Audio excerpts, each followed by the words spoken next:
Robin Ayoub from the Localization Fireside Chat, and welcome to another episode. Today, it's Friday. It's February the 6th. I am in Toronto. We're currently snowing, and half the country is frozen. I just found out, like, the biggest lake above our city here, it's pretty much half the size of Mediterranean, I think. That's how big this stupid thing is. It's 65% frozen. I was just listening to the weather report this morning. According to the weather report, they're saying that we've never seen this for many, many years. And generally, we get like 30% of the lake frozen. Now we've got like people driving on it and having fun with the ice. Hopefully, everybody stays safe. And my guest of honor today is Steven Puri. And Steven's joined me, hopefully from somewhere warmer than Canada. I hope so. Yeah, I'm in Austin, Texas. I'll tell you this. I was working, when I left Fox, I was working on a movie that was a sort of follow-up to 8 Mile with Marshall Mathers, with Eminem. And there was a big chase scene on the lake, and a car chase scene that was all set on the lake. And it was pretty fun. We did not end up shooting it before I left, but I always loved that. I was just there is a movie, you probably, Cold Road or something like this. I can't remember the famous actor. I'm not big on remembering name of actors for some reason. I have no idea, but I remember this scene, and it was shot in northern Canada in Manitoba area, where that road only frees in the winter, and in the summer there is no road, and that's how they get supplies from one side to another through that road. It was quite the scene, though. Trucks loaded. It's a different world. It snowed in Austin recently. Nothing like what you're accustomed to. We survived. Well, welcome to the channel, Steven. Thank you. I hope this is one of the more entertaining and maybe educational episodes. You've done some great ones, so the bar is high. No, I really appreciate your time with me. And I know you and I spoke before, and I was looking forward to this call. You've got a very interesting story. I can't wait to bring it out to the audience and share with the audience a little bit about yourself, a little bit what you do. And hopefully by the end of this conversation, this will be a human conversation. No bots here, just two humans talking to each other. No AI bot attending this. You know, it's funny. I don't know. Like, my wife and I watch YouTube quite a bit, right? So the other night she was telling me, I can't remember now. I can't, figure out which video is AI and which one is a human. We don't want to watch AI. I mean, I can produce AI video if I want to, and it's becoming very frustrating. It is, and I'll tell you a funny aside. Keanu Reeves was on I think it was Charlie Rose not that long ago, and he was relating a story about how he had been to a friend's house who's a director to have dinner. And the friend has two teenage daughters. Over the course of dinner, the teenage daughter said, "Hey, Keanu, friend of our dad, we know you're famous for these Matrix movies, but we've never seen them. We're kind of that wasn't our generation, right? But what's so cool about these Matrix movies that everyone talks about the Matrix?" So Keanu says, well, it's a movie about a guy who wakes up, realizes that he's living in a simulated reality, and he wants to escape and get back to the real world. And the 16-year-old daughter says, okay, why? Keanu says, well, because he realizes everything he thinks is real. His whole life is actually a sim. So he wants to break out of that and go to the other world, which is the real world. And she looks at him again. She says, why? And he's like, oh my God, wow. You were asking a very different question than what I thought you were asking. And he's like, I felt old. The fact that she was like, so what was the problem with being in a simulated reality? If you're okay, what's the problem, right? Oh, wow. Yep. So we are in a simulated reality now, I guess. I'm just saying the snow has crashed. So let's start with the easy one, if you don't mind, Steven. Everybody's got a story. If you don't mind sharing what got you here, what's your story? Of course. Okay. Here's the fun reason to listen to this episode if you are driving somewhere or playing along at home, right? Or at the gym. I am one of the few people you'll meet who's been a senior executive on a couple motion picture studio lots and also raised over $20 million of venture capital and founded 3 startups, 1 successful exit, 2 failures. It's true. You learn more from the failures. In doing that, I've been very fortunate to work with some really smart high performers. And what I do now is I run a focus app with a focus community of people who are generally writers, designers, engineers, so they can focus during the day and basically get into a flow state. So what was the experience like? Everybody wants to hear that at 20th Century Fox. You've worked for them for a while, and you were vice president of production for them. You've spent, 2 years with them? So in a couple of years there, I will say this, style, culture of these organizations come from the top, and the style and values of Murdoch's really infused every level of that organization. It was a big value mismatch for me.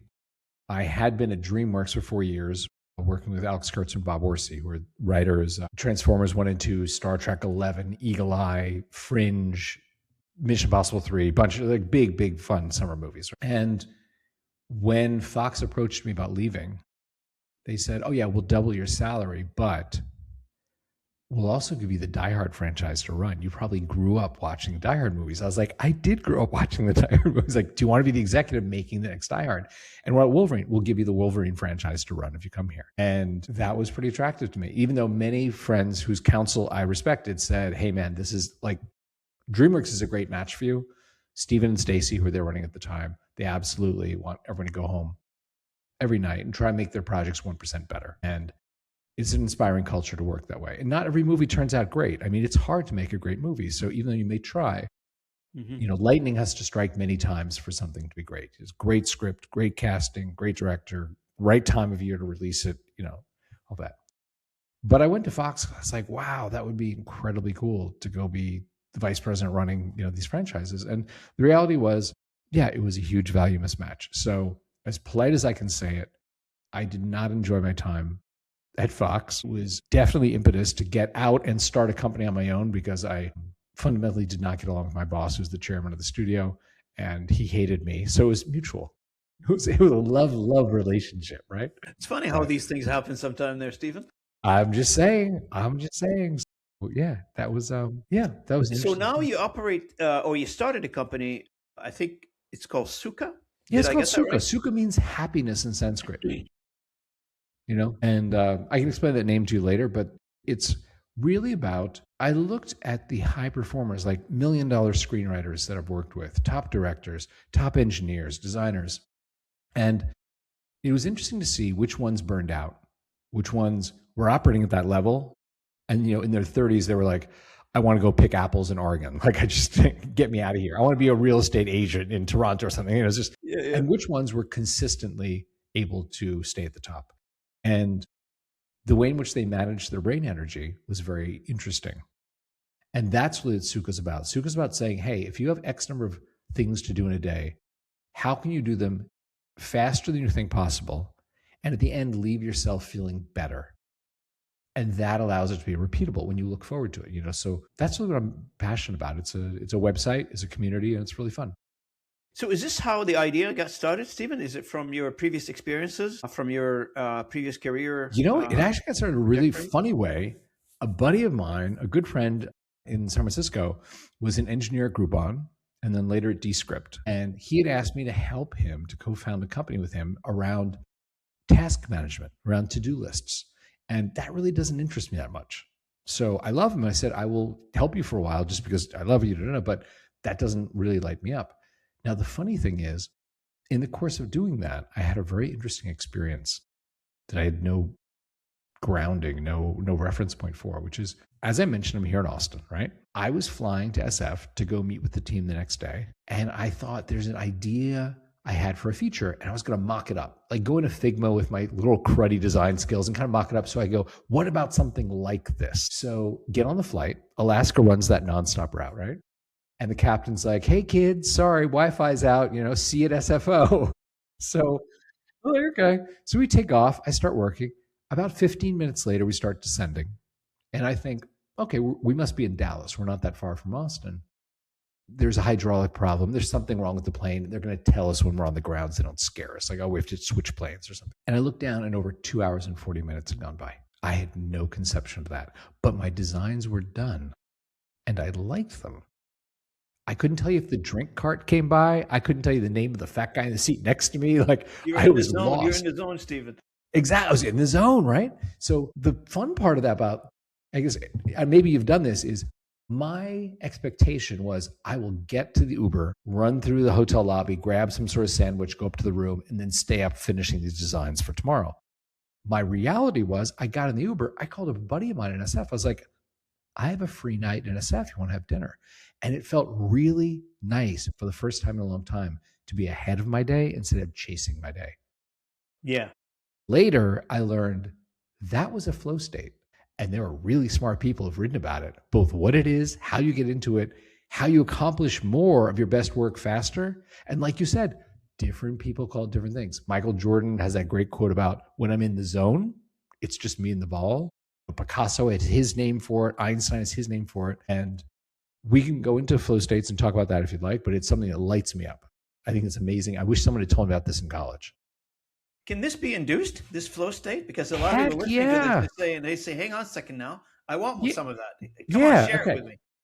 If it's fair, let me set the table, because I know there's a portion of the audience that is like flow masters. They like live in flow in the shower, right? Okay. Most likely.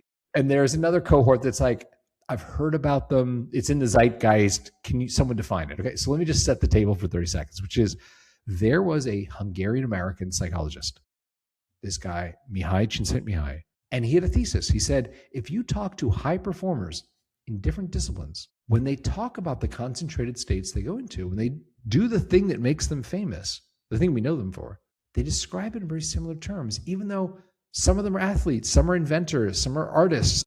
He's like, how can that be that they have this common experience of doing great things? He did the research, he did all the interviews. At the end of it, he wrote a book called Flow. It's the seminal work on this. It is why we call it a flow state. And he said, here's what I found. I named it Flow because we are all on the river, paddling to move ourselves forward. But if you align your boat with the current, it carries you, it magnifies your efforts. And that is what these people have figured out how to do, and do it repeatably. So yes, it is something where his work has been built upon by really smart people like the Kotlers and the Cowles and the Nears about how does distraction work? How does music work? What's shallow versus deep work, and things like that. We can go into that because I think it's magical, but he really set the foundation for this, that people then have done the, standing on shoulders of giants kind of research. Let's get to know Sukha a little bit. So what is Sukha, and what does it do, and who's your customers? Just the whole... Thank you for asking. It's like asking about your child. Tell me about your child. Is he handsome? Is he good at math? Right? Sukha is a website where we took the ingredients that you need to get into flow, and rather than you having to go to all these different apps, one app for the music, one app for the Pomodoro timer, one app for tasks, we just said, I just want one play button. I'm really simple, Robin. Like in the morning before I get to work, I just want to hit one play button, not hunt around for all these different things. So that's what we did. Sukha is a website that in the morning before you start work, you hit play.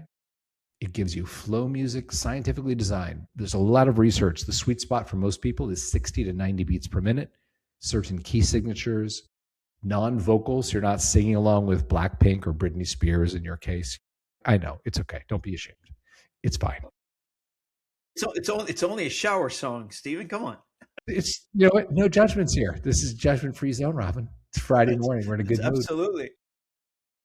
So that's what Sukha is. Sukha is a place where people come to do their best work faster than they think possible. And it's largely knowledge workers, people who sit on their laptops for 3 or 6 or 9 hours.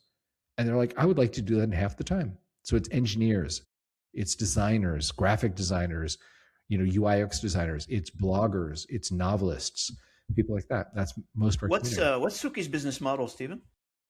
Oh, it's simple. How do you make your money? It's a B2C SaaS platform.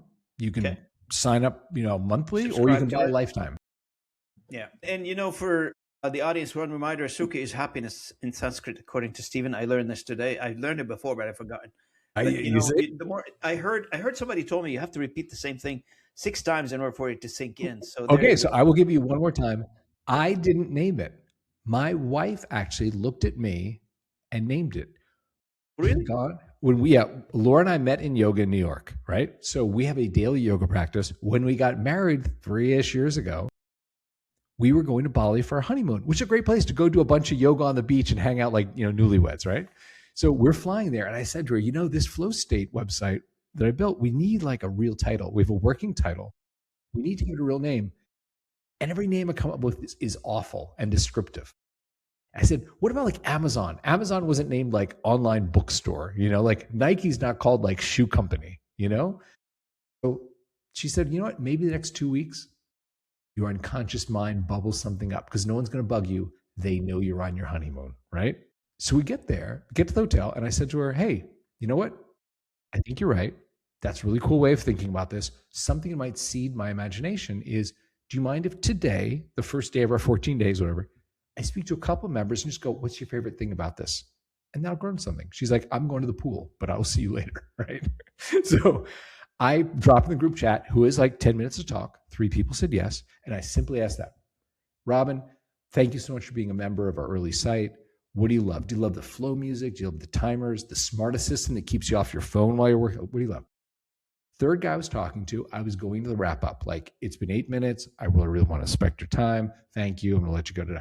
And the guy stopped me and he said, Steven, you asked the wrong questions. And I was a little taken aback. I was like, okay, guy that I don't know that well. Like, Yes. What is the right what was the question? right question? Yeah.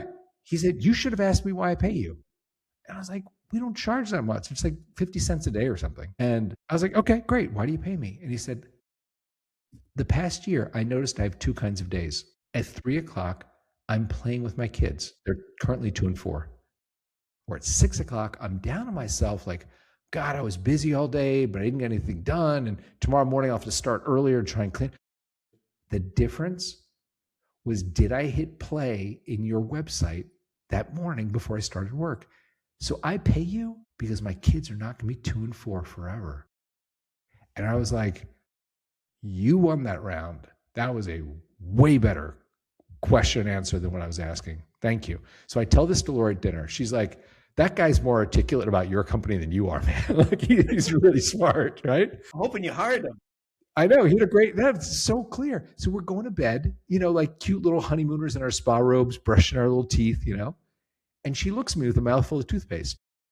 She's like, in yoga, we hear all these Sanskrit terms, your prana, your life force, and your karma and your dharma. That guy described to you Sukha, that feeling when you're in your lane, doing what you're meant to do, you can do it with ease. It's the happiness of self-fulfillment. She's like, that's what you should call your company, because that's why he comes here. He doesn't come here to work faster. He doesn't come here to work better.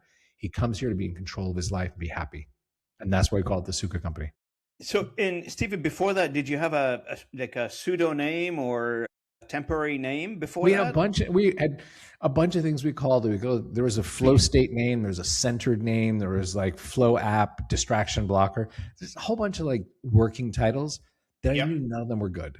And Sukha was the first thing I was like, you're right. What we actually want to deliver is you feel in control of your day, ahead of your day, not behind it, and you're happy. Now, in your experience, like, you've seen it all on the Hollywood production. I've seen some things. I would say I've seen it all. I never saw a Jeffrey Epstein party, but I saw the rest. Let's qualify that. Okay. Yeah, now, exactly. There are a I've lot seen of a lot. information out there. I was talking to somebody yesterday. He said there's so many names. He's a friend of mine. He's like, here. He said there's so many names on that thing. Everybody now that I know about, they are trying to Google themselves to see if their name is on the list. It's crazy, right? My son's name is on that list. He's 12 weeks old. I'm like, how did you get on that list? Oh my God. The famous list. Oh, wow. I didn't think this podcast will be talking about that list. There you go. Never know. You never know. It goes interesting places. Okay, bring us back, Robin. What shall we talk about?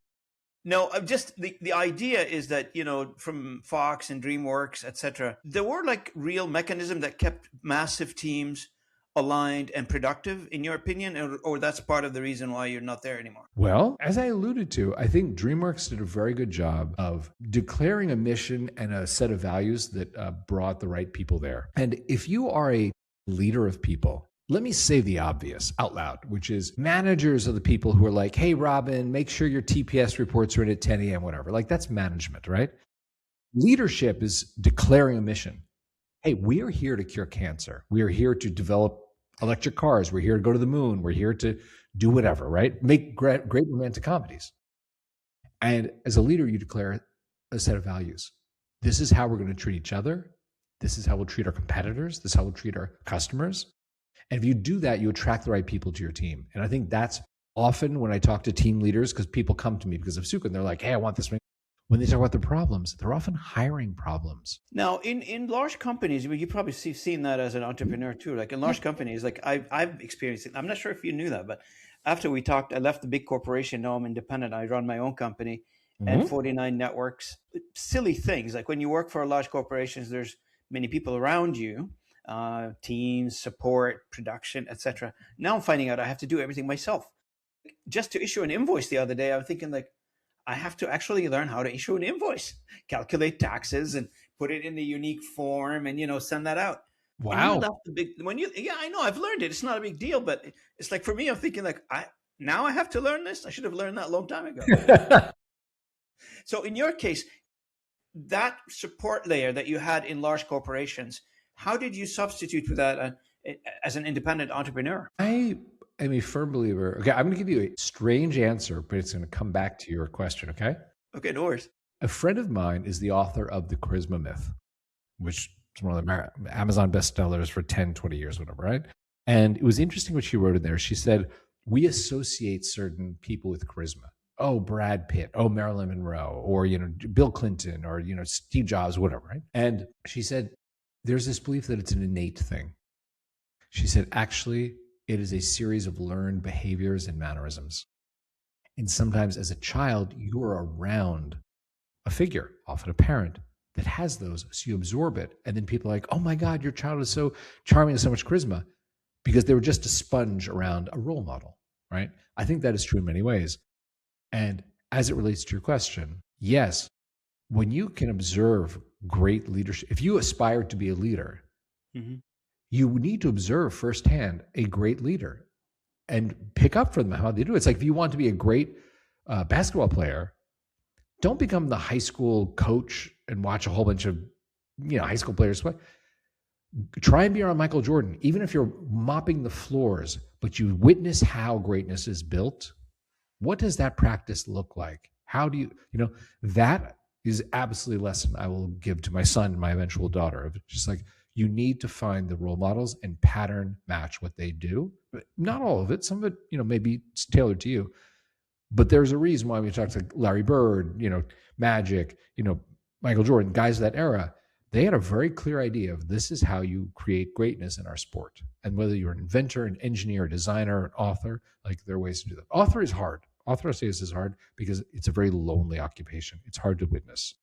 And patterning yourself around or similarities around your whoever you aspire to be. I think it's a manifestation of some sort that this is what you aspire to be down the road versus not really thinking about it, and then halfway through life say, oh, I want to be like that. Well, maybe like the Tiger Wood thing. You learn to do a 300-yard drive at the age of 9 instead of 13, and it makes a difference later on in your life. Is that where I'm not sure how to answer that one.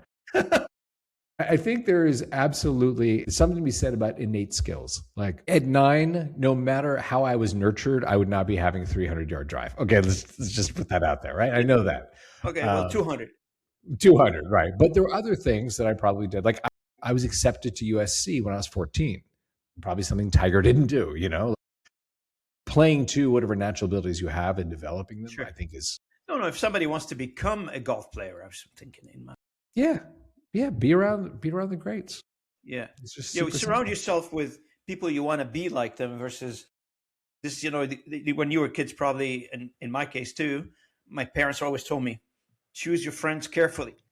It's absolutely true. That's why I'm here with you, Robin. I appreciate it. Now, what's the difference between, in your opinion, busy work versus flow of work in practice? Okay, so Cal Newport has written some fantastic stuff on deep work versus shallow work. And I'm going to be very blunt and somewhat mean about this. It is very easy to fill your day, to fill your team's day with the work that does not build a billion-dollar company. And a lot of companies have meetings that reinforce that.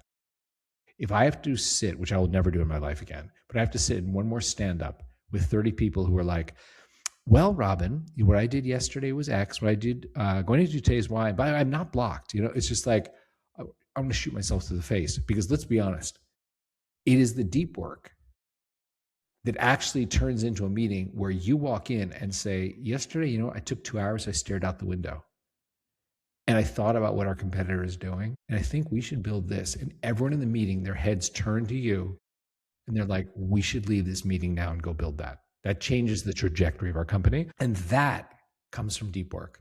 That comes from having a certain amount of time. And that's really where flow states come in. Like flow states are about how do you go deep? And you don't go deep in 5 minutes. Like in between Zoom meetings, you're not going to have the $1 billion, idea. Rarely. The research shows to drop into flow for your brain chemistry to actually get to that, you're shutting down the prefrontal cortex, having that experience being connected. That's 15 to 23 minutes to drop in. And if you are interrupted in the middle of a flow session, it's another 15 to 23 to get back in. So what does that mean? That means you have to actually treat that time as sacred. So if you are an individual contributor, you need to block time in your calendar. This is a meeting with me. This is sacred. I'm taking 2 hours to go write my book, to go create the business plan for my restaurant, to write my app. And if you're a leader and you want to have those kind of ideas, not the, hey, I fixed the bug yesterday and today I'll fix the other bug and I'm not blocked. Like, if you want to have the deep meetings, then you need to, on your team, build a culture where we say, hey, let's have flow time. Let's have deep work time, whatever you want to call it. And let's not bug each other in that time. No Slacks, no Teams messages. Hey, could you send me that stupid thing and blow people's concentration? And declare that time. Yeah. You wanted to say something. I saw you about to say something. What was it? No, I hear you about this, but it sounds to me like it's an individual thing. But meanwhile, there's the other flip side. There's two sides to each coin. So the second side to the coin is the team, and which you alluded to earlier. Can that be applied from one individual to a team, for instance? So we all now on the same wavelength instead of async work or autonomous. Yeah. Now we're all pushing in the right direction. Well, let's talk about that. And let me spell out. When Mihai wrote his book, he said, I found this thing that I'm going to call flow, a flow state. The characteristics that he talked about is he said, in this state, all these people with whom I spoke, they said they lose track of time. They're not looking at the clock. Distractions fall away. They're doing their best work in a compressed amount of time. And at the end, they can actually feel a sense of uplift, of joy, rather than depletion. God, I'm so tired. That was awfully, right? And that can be a shared experience. Like suppose you're pair programming, you're two engineers, right? Two developers. Yeah. And you're deep in pair programming. You can get to a point where you do that. Like, for example, some of the research on how does the brain change in a flow state was done on jazz trios, because that sense of improvisation where you are flowing with two other people is a fascinating place to say, okay, can I see what your brain is doing when you get to that? Right. Don't tell me to put them under a scanner where they're playing jazz. That's exactly it. So the fMRI stuff about, oh, wow, look what happens to the prefrontal cortex. Like that is from often that collaborative sort of sense of, oh, wow, you're in flow right now. And it's not applicable for everything. Like if you're stapling reports, if you're mopping the floors, you're doing the laundry, you're not going to be in flow. But when you say, oh, man, I want to write that chapter in my book. I want to write that app. I want to create that business plan. Mm-hmm. That's a moment when if you go deep, you will do your best work in a short amount of time and you will sit back and go, I feel great, as opposed to, man, I'm tired. It's funny, when I've got a couple of things for you. When I left the company, we came to a fork in the road and we decided to part ways. Mm-hmm. My wife and I had already booked a vacation to Greece. And, just before we depart, the news came in that I'm no longer employed. So we both looked at each other. What do you think? Should we continue the vacation plan or what's the story? She said, we already paid for it. I mean, what's the worst can happen? Let's go. So we ended up going. I like your wife. And a few days later, I'm in Athens. I'm on a bus going from place to another, like the tourists will do. So I'm sitting on a tour bus, and I got this idea in my head. I asked my wife, I said, well, what do you think I should do now? Find a job? I don't want to find, in my head, I didn't say that to her. I didn't want to say I want to find a job. And because she heard me talk a million times about my work ethic, how I work, I got all these ideas in my head. I don't have any time to really put them together. She said, you always talked about putting your company together. Now it's the right time. Go put your company together. Literally, after that conversation, it was 2-hour drive to a next destination. I'm on the phone with the lawyers, with the internet service provider, incorporated a company, put a website together, generated an email address, and I started talking to suppliers. That's amazing. It's funny the way the universe opens those doors in front of you. But to your point, when you get a chance to go deep, you will achieve something.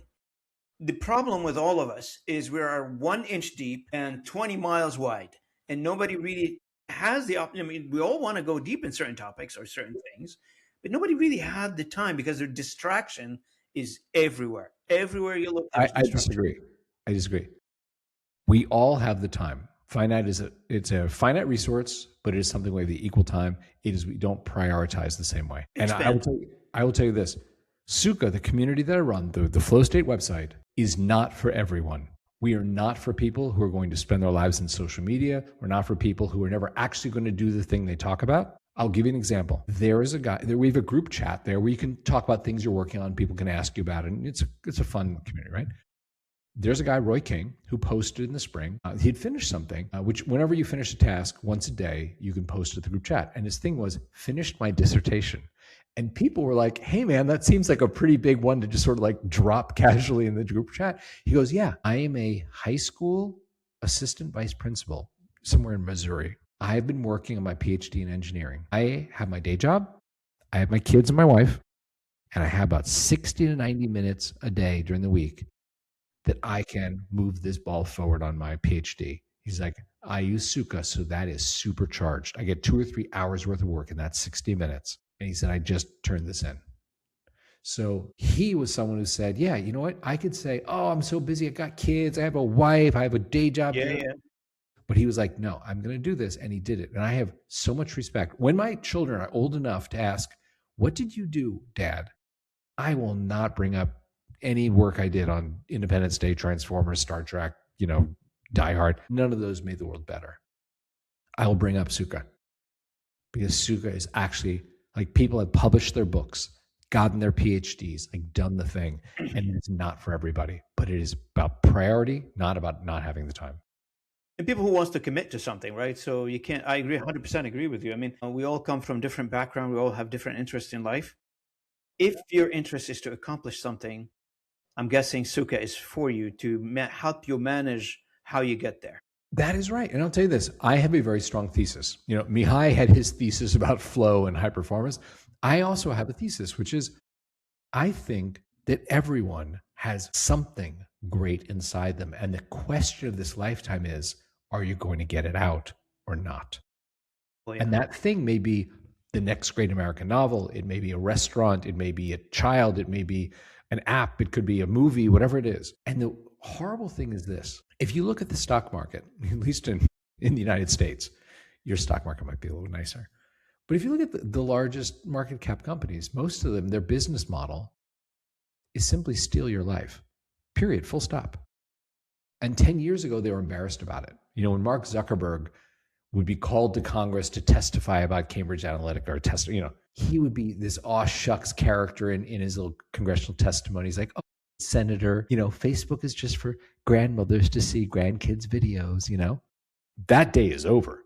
You listen to their earnings calls, they're absolute mercenaries about your life. They're like, we have the money to pay the best engineers, the best designers, the best behavioral economists and casino gambling experts to deploy these techniques to get everyone's lives because we call it shareholder value. And by the way, next quarter, we're deploying these new techniques to get more of everyone's lives. And it sounds in the abstract like, oh, well, okay. But the reality is, if Zuckerberg were to call you up, Robin, and go, hey, Robin, so listen, I want your life. I'm going to sell it to these advertisers. I will keep the money, but I'm going to give you some dancing cat videos, buddy. How's that?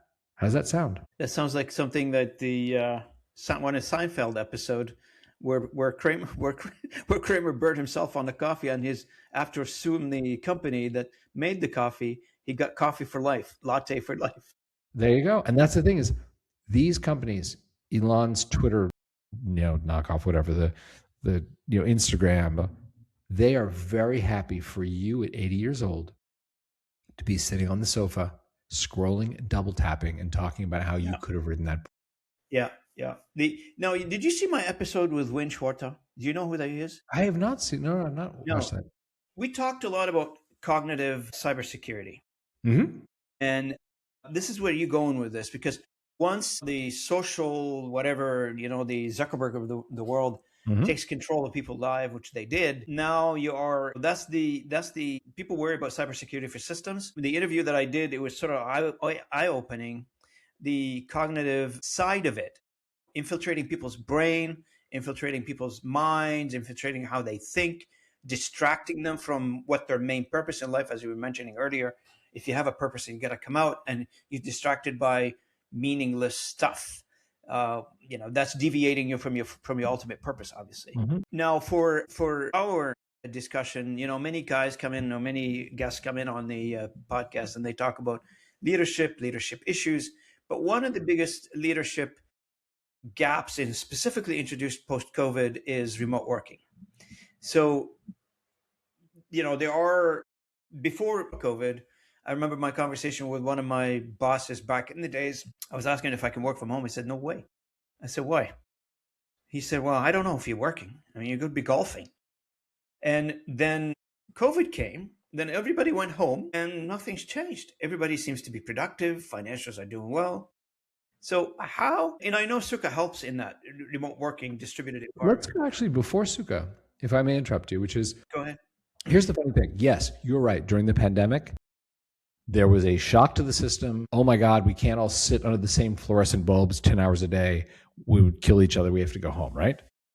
Now, here's the thing. In film has operated remote and hybrid for 100 years. Every film begins with writers writing in their homes, writing partners' living room, coffee shops. At a certain point, some idea gets some traction. Small production offices opened. 2 days a week, you're in there meeting with the director, talking to the costumer, what will they wear, talking to the location scout, where would we shoot this? The rest of the week, everyone goes out to go scout, to go look for costumes, to go do rewrites for Brad Pitt, right? Then you're in, production, RTO, right? And for months at a time, it's all day, all night, you're together. Then you go back to hybrid, picture editors, remote work. And because it's been done for 100 years, it's not a shock to the system in that way in film. Leaders know how to lead through the periods. You wouldn't call them the remote period, the hybrid period. You'd say, oh, you're in development. Oh, you're in pre-production. Oh, you're in production. You're in principal, that sort of thing. So that's the funny thing is, as an IC or as a leader, how that works. The thing you said, I have heard said to me. I've had leaders who have reached out to me, said, hey man, 3 of my guys use your Sukha thing. Can you tell me more about it? Should I get a site license or something, right? So you talk to them. What are the problems you're trying to solve? And I'm going to tell you, you said exactly what they said, which is you dig down and they're like, yeah, you know what? 2:00 on Tuesday, I'm not really sure what Robin's doing. I know. would love to have a better sense of that. And this goes back to our earlier conversation. That is a hiring problem, because if I, as a leader, declare a mission, we are here to cure cancer, and I know Robin's mom died of cancer, Tuesday at 3 p.m., I do not need to be watching you in your cubicle to know you are moving the ball down the field. And if I hired Robin, and he's had 5 jobs in 6 years, and he's pulling jobs off Indeed and LinkedIn jobs, I am an idiot for hiring you, because you are not here because of the mission, and you're not here because of the culture. And then you have a real problem. Robin's playing golf on Tuesday. Yeah, that's right. And it's you hit the nail on the head. It's a hiring and trust issue. There's a lot of anecdotes around that. I know and it doesn't need to be like for remote working. I know one individual I've known him for many years, but I wouldn't work for him for all the whatever. But this individual hires a friend of mine who he gives her an office or a desk with her back toward him, and there's a glass walls between him and her. Mm-hmm. So he's always looking at her computer screen to see what she's working on. I'm thinking, wow, why did you do the hire? Like if exactly. Trust is that thin, agree. Why did you hire? Completely agree. So what metrics, in lack of seeing people, and what metrics should anybody, or in your case, your subscribers, would watch for to assess if they are doing well, and in some cases, if their team are doing well? They're doing meaningful work. That's what here's the thing is, we have simple task management. And I think it's a very good way to measure how you're doing, because we encourage people to time box. We encourage you to monotask. And I'll talk about both of those for a moment. Parkinson's law, or Parkinson's principle, that tasks expand to fill the available time, right? Yep. So time boxing, as many smart people have written, and anything smart I say on your pod, let's acknowledge, comes from a lot of research by people who spent their lives working on this, okay? This is not original. Time boxing is the simple way of saying, how long should this take? Let me assign that and mentally hew to that. So every task you begin in Sukha, it shows you a little progress bar. You say it's going to take 45 minutes. Great. For the first 90% of that, your bar is green as it goes across. Then it turns yellow when you're within 10% of you should be finishing, and you go 10% over and it turns red. So visually as you work, you can see out of the corner of your eye, oh, I need to be wrapping this up. Like I'm in my last 10%, right? So that is a really good way to measure how well am I doing, as well as how well am I estimating what things take. Because you do that for a while and you see everything you do goes red. Either you're spending your days distracted, which means I'm failing you, Sukha's failing you, right? Or you need to acknowledge, oh, you know what? To write a blog post is not 20 minutes, it's 40, it's an hour. Yeah. And then as you go forward, your smart assistant, Sukha, will say, oh, I see you're writing a blog post. Should we budget an hour for this? History has taught us it's not a 20-minute activity, right? So that's really important, especially when you talk on a team about people are interdependent. I need your blog post so I can write this marketing email that includes it. I sure need you to be smart about you're going to be done Tuesday morning, not, oh, I know I said Tuesday, but I really meant Wednesday, right? Yeah. These interdependencies are important. So that, I think, is a really key part, is time boxing. And the other part is monotasking. And I'll make this short because I can see you have another question you want to ask. Monotasking. I know. How do you know? I can tell. I've spent years talking to people, right? I've got a long list of questions. I know. So here's the funny thing. With monotasking, you and I have been in the workplace long enough to remember when multitasking was this celebrated thing, like, oh my God, he's an amazing multitasker. He can spin 9 plates and, and then, 20 years into that, the researchers were like, there's no such thing as multitasking. You're monotasking on something, and then you can burn brain energy by context switching, doing something else for a while, context switch, come back to the first thing, and you're actually slowing down because you're burning brain energy. So for that reason, we really encourage you to start something, finish it, move on. And you get points in the system for doing that. So here's my burning question. I guess people are figuring out, like, okay, Stephen Robbie, I've been talking about Sukha for a while now. What is it? How do I buy it? How do I install it? Is it an app? Is it a browser? What is it? We wanted to make it as accessible as possible. Just like that guy said, in the morning before I start my work, I open up your website, hit play. It's that simple. So that's your easy button, right? It is, yeah. It is a website, thesukha, TheSukha.co. Go there. You can sign up with your Google address quickly. You can put your own email, whatever you want. Sign up. 3-day free trial. Cancel if you don't love it. And honestly, if you don't love it, please do cancel, because we have a community of people who are really supportive of each other getting stuff done. And I love that they do that. I'll tell you a funny thing. The original version, when Laura and I were talking about the name, it was like a single player game. You had no sense of anyone else in the community. And I had this idea. I speak to all of these people, almost like a hub and spoke model, but they don't know about each other. What if they did? And I spoke to a couple members, because I love talking to members about new features. And this one woman made up my mind in like 20 seconds. She listened to me. And I said, what if there's a group chat? What if there's a place where people share what they're working on? She said, Steven, listen, I can go to the Nike store. I can buy a pair of shoes. They sell me a left shoe, a right shoe. I put them on. I can run. There is a reason why 100 million people belong to the Nike Run Club, because you run further and you run faster and you hold each other up. She's like, you should do it. Just one of the things is that this application or this initiative is solving for many people. If I can summarize on your behalf, please do it. Probably better than I would. So here we go. There you go. Is the commitment to a task and finishing the task. It's becoming very rare nowadays that this is happening. And you're right. I mean, the application that measures when you get to that red state in your task accomplishment and you're over time already, if I was to run it, or anybody normal, like, I don't know, if I'm normal, maybe I'm not normal, but anybody who's like me. No judgment, remember? Well, a lot of people say I'm not normal. I don't know. Okay, no judgment, but we will label. You're normal. We label, that's right. So, when you're running red all the time, I mean, something is not right. You're right. You hit a nail on the head. Either you're not forecasting correctly, or there's something wrong with the way you're doing the work. And then you can solve that. Not necessarily, you're not talking about somebody, responding to an email here, or you're not talking about, I got to do my video call with my boss on Monday morning. You're talking about major stuff, like, dissertation, for instance, right? Or I got to get a degree in something, or I need to not necessarily like a 2 weeks or 1 day assignment, but that could be true. But you're more likely to manage a long-term larger projects, correct? Yeah. And let me say this because I'm someone who gets overwhelmed. I don't think about being a member of Sukha as a long-term commitment. I think about it as a commitment today for the day. Yeah. Yeah. When I look at, oh, Laura and I have dinner with some good friends tonight. They're going to meet my son for the first time. What I think about is, okay, what can I realistically get done and feel good about? Correct.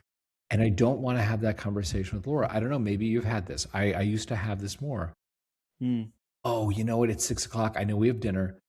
I still have some things to finish up. Can we make dinner not too long? Because I need to come home and probably finish this stuff later tonight. I don't want to be too tired. And that sucks. You're going to dinner with people who love you, who want to meet your son. And you're telling your wife, hey, man, can we make this not a long dinner because I have more work to do, right? I'd much rather say, it's 5:30. Great. Let's get in the car. This is awesome. I can't wait to see them. And that's it.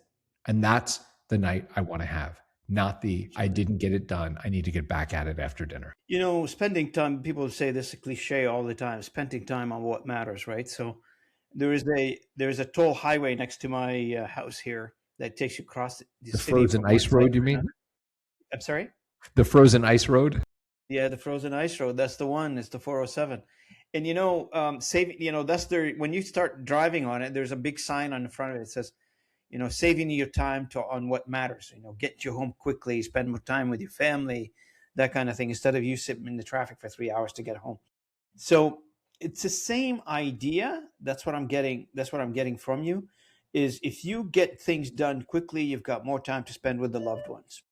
Yep. So where should our listener go from here in order for them to, you know, you mentioned the website a couple of times, maybe connect with you on LinkedIn, I'm assuming. And I will make it even easier. If someone has a question about anything I brought up, oh, what book can I read? Who is Cal Newport? Is there a blog post from Near about distraction, right? My email address is very public. It is Steven, Steven, thesukha, thesukha.co. I'm very responsive on that. If I'm not traveling or sick, I'll get back to you in 24 hours. It will not be a long email. You don't want to hear the story of my life, and I don't have time to write it to you. But if you ask a question like that, I'll find something for you and return it. So that is the best way to dig into any of these things. And I'll tell you, in terms of one thing to do, I'm not going to talk about Sukha. I think people who want to try it will try it. I'm going to say this. If in the morning you do one thing differently, which is before you pick up your phone, before you make coffee, before you go do anything, you think about what is the one thing I could do today that would move my life forward. And you make sure you do it by the time you go to sleep. Your life will change in a month. Stephen, as we wrap this up, I want to thank you so much. That was awesome. Thank you for having me. I really enjoyed the conversation. It was lighthearted, but we've learned a lot. Our audience have taken some notes. I can bet you that. And you know, one of the fun things about listening to podcasts is they're not boring. I hope so. I hope not. I hope we weren't boring. Some laughs in there, some jokes. That's fine. I guess people, you know, tell me that they enjoy the conversation. You're not going to believe this. So, you know, even though I talk about business, AI, and technology, all that stuff, people tell me that they listen to it in the gym. Like, this is where I really feel like so privileged that people actually using my conversation in a gym. Now, I go to the gym. I'm listening to every, you know, full metal band you can imagine, just to getting all pumped up. I can do this. This is great. Thank you so much for being part of the Thank you for having me. And thank you to everyone who has listened here to the end. Yeah, I really appreciate everybody for listening in. If you're coming in on YouTube, thanks for watching us. If you're coming on streaming platforms, thanks for listening in. And just for the audience, I summarize all these conversations on a blog post called robinayoub.blog, where we condense it to a consumable article that takes you about 5 minutes to read. If you don't have the time to listen to the entire conversation, which I encourage you to, please listen to those. Also, keep in mind that I also upload between 20 to 35 short videos, small consumable contents of this particular conversation with Steven. It'll be all on YouTube. Please try to find them and learn. And if you have any questions, Steven and I just sent you a LinkedIn connection. If you don't mind approving that, I appreciate it, Steven. For the rest of the audience, I'm connected to Steven. If you want to talk to him, reach out to him on LinkedIn, and you can't find him, hook up with me. I'll do the introduction. Thank you so much, and I will see you at the next episode. Thank you, Steven.